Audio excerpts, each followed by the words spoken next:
श्री राधे राधे नमस्ते। एगो सोहर सुनब सभे कैसा लागता। शिव जी पर बताएब सभे।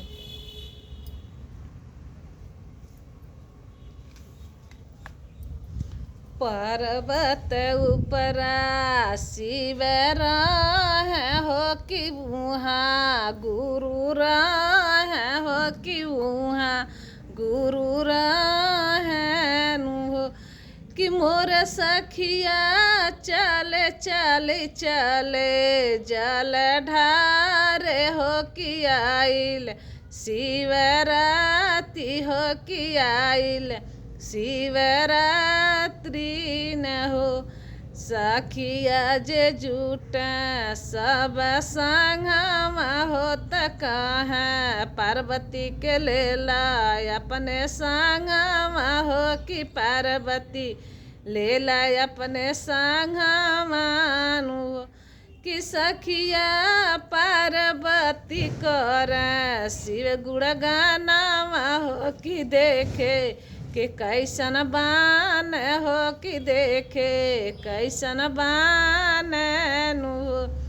उनकर शिव गोरहर बान कि उनकर शिव करिया हो कि उनकर शिव करियान।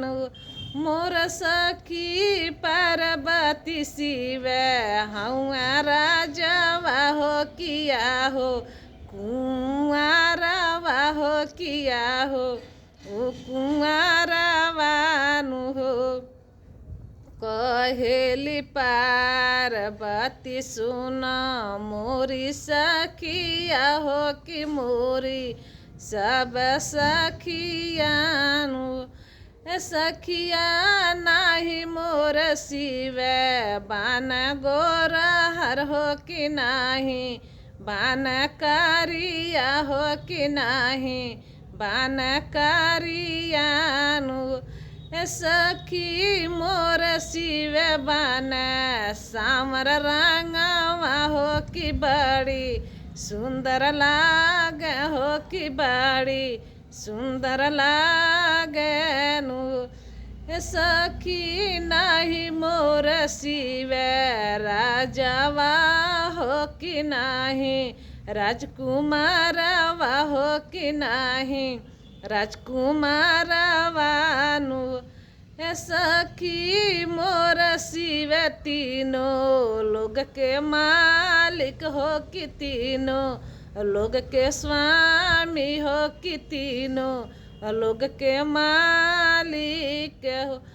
सखी सबके अन धन देनी हो कि सबके सुहाग देनी हो कि सब कर गोदिया भरेनी सबके गोदिया भरेनी हो।